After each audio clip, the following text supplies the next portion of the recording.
What's up? Welcome back muli mga kalapatids dito sa ating channel. So for today's video mga kalapatids, yan. So last and final lap ng ating ibon or warrior na si Tepu mga kalapatids. So sprint derby race mga kalapatids. So last and final lap niya ngayon. So kaarga tayo mamaya. Samahan niyo ako. Ayan si Tepu mga kalapatids. Ayan yung kalagayan niya ngayon. So today is Friday mga kalapatids. So loading mamayang gabi. Kaarga natin si Tepu. Yan. Yan, samahan nyo ako mag-abang sa Sunday mga kalapatids kung ano magiging resulta sa last and final lap ng sprint derby race mga kalapatids. Then ayun si Brown, kaarga rin natin siya mamaya for the South training, Lucena, Quezon. And then si Tepu mga kalapatids is San Andres, Quezon.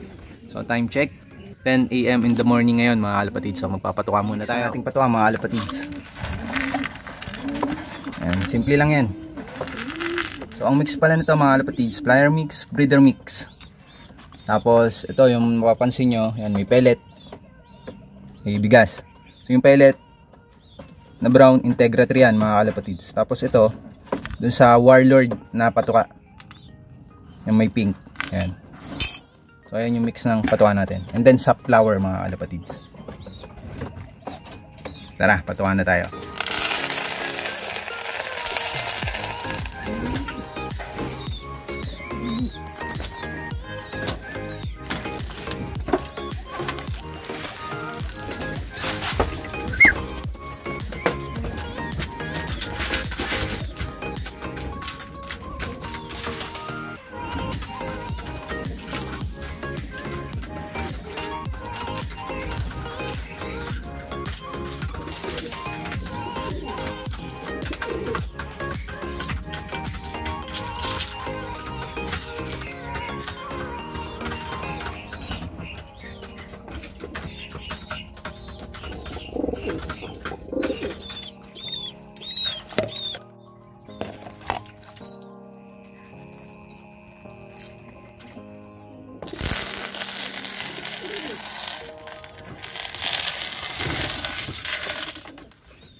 Many hours later. Check mga kalapatids, 1:15 PM.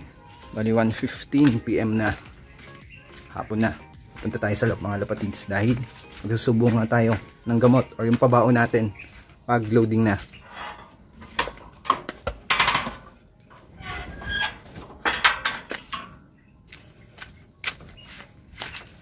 Si Tepu mga kalapatids.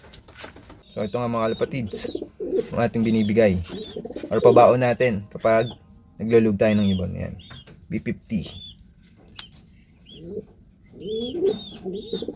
Dahil nga buo pa to mga kalapatids, is hahatiin muna natin.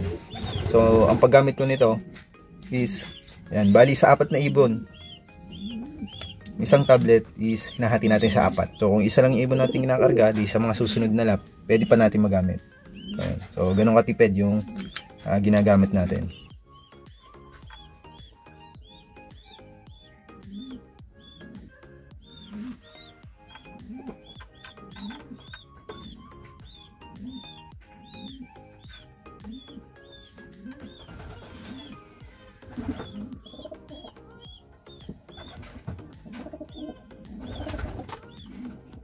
Mga kalapatids, hati na natin. So kuha lang tayo ng isa, and then yun ay susubo natin o ibibigay natin kay Tepu. Mga kalapatids, so yung 3 piraso is tatabi muna natin. Dahil nga isa lang naman yung ating pan-derby, or isa lang yung ating panlaban ngayon. And sa mga nagtatanong na kalapatids kung anong ginagamit natin, ayun lang mga kalapatids, ayun yung ating pabaon. So ito nga mga kalapatids, hawak na natin si Tepu. So susubuan na natin siya ng ating pabaon. Ito yung ating B50 mga kalapatids. So binibigay ko nga siya mga kalapatids is around 1 PM hanggang 2 PM. So ayun lang yung oras na yun. Pwedeng alauna, saktong alauna, or hanggang alas 2 mga kalapatids. Para yung yung gamot is medyo na-adapt na ng katawan niya, or natutunaw na yung gamot na binigay natin sa kanya. Para pag nagpatuka tayo mamaya is na-adapt na ng katawan niya yung gamot, or natunaw na rin mga kalapatids.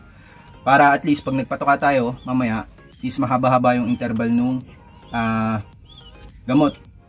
Kasi minsan sa naranasan ko mga kalapatids is halimbawa medyo maaga or medyo magkapanunod yung pagbibigay natin ng gamot, tapos nagpatuka tayo, minsan is nasuka mga kalapatids. So yun yung aking na-experience. So kaya ganun mga kalapatids, yung pagbibigay natin ng gamot, nauuna yung gamot mga kalapatids para is na-adapt na ng katawan ng ibon yung ating ibinibigay or pabaon natin. So natutunaw na mga kalapatids sa loob ng katawan ng ibon, para at least mamaya naman mga 4 to 5 PM is nagpapatuka tayo mga kalapatids. So yung gamot na binigay natin is nauna nang natunaw, na-adapt na ng katawan ng ibon natin.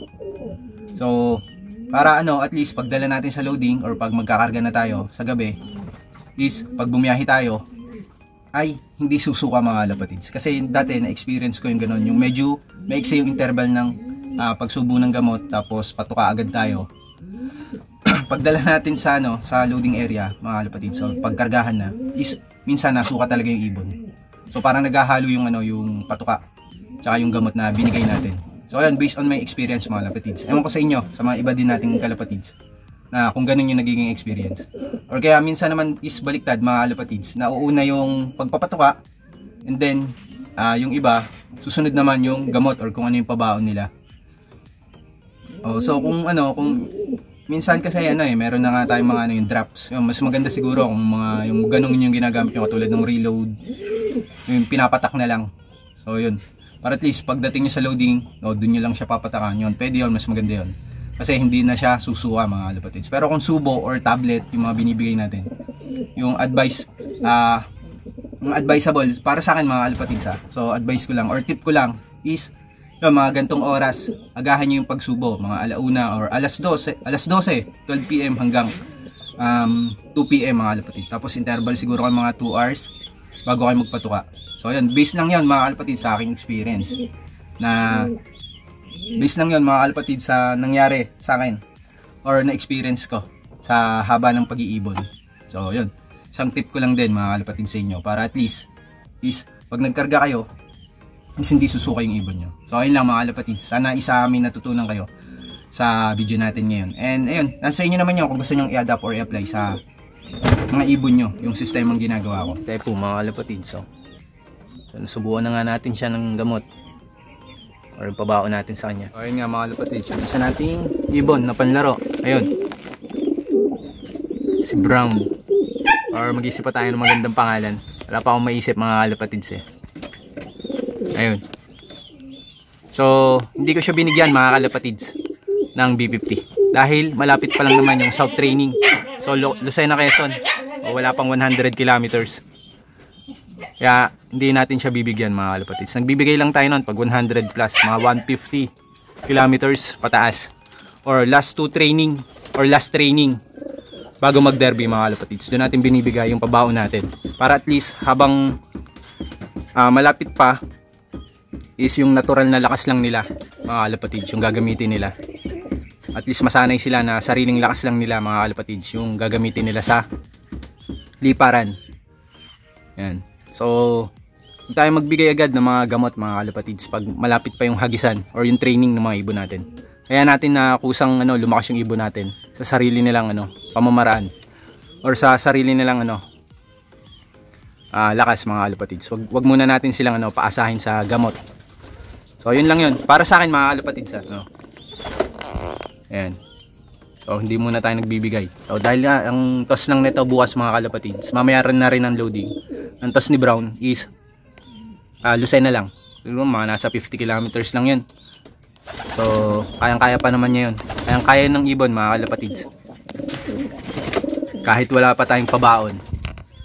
Kayang-kaya ng natural na lakas nila yan. So, magbigay tayo ng tama lang sa mga ibon natin. Or pag-aralan natin, huwag tayong basta bigay ng bigay mga kalapatids. Na may nalaman tayo na ganito, bigay agad tayo. So, pag-aralan din natin mga kalapatids kung paano gamitin yung mga gamot or paano i-apply sa ibon. Huwag tayong basta bigay ng bigay mga kalapatids. So pag-aralan nyo mga kalapatids, i-research nyo kung tama ba yung ginagawa nyo at kung para saan ba yung gamot na ginagamit natin. Sabi nga is lang yan, common sense lang mga kalapatids. Sa pag-iibon, dalawa lang yan observation and common sense mga kalapatids. Tsaka syempre samahan natin ng sipag at tiyaga sa pag-aalaga. And then, i-enjoy nyo lang mga kalapatids yung pag-aalaga ng kalapate or ng ibon. As long as masaya ako sa ginagawa nyo, tuloy nyo lang mga kalapatids. So, time check mga kalapatids, 1:30 PM. So, nagsubo nga tayo kanina mga kalapatids ng gamot or pabaw natin kay Tepu is 1:15 PM mga kalapatids. Tara, alpas muna tayo para onda tayo ng saglit para medyo mabatak si Tepu. Dahil nga, mamaya is kakarga na siya. So, yung iba mga kalapatids is pinapahinga na lang ako, pinaparonda ko pa rin kahit sa hapon bago ikarga ibon. Ayun yung pares ni Brown yun. Ayan si Brown. Ayun si Tepu lumipad na rin. So papitik muna tayo dahil maaga pa naman. O mga alas 4 magpapatuka tayo mamaya. Ayan yung tatlo.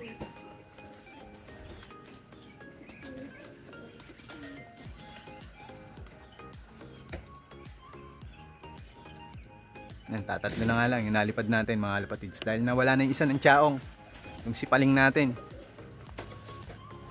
Yan, bumaba agad si Tepu mga kalapatids. Mukhang habol mukhang maganda-ganda ang magiging resulta natin ito sa Sunday sana. Mukhang habol siya bumaba agad. Yung dalawa nandun pa sa taas, samantalang siya yan bumaba agad. So mukhang nasa kondisyon na si Tepu mga kalapatids.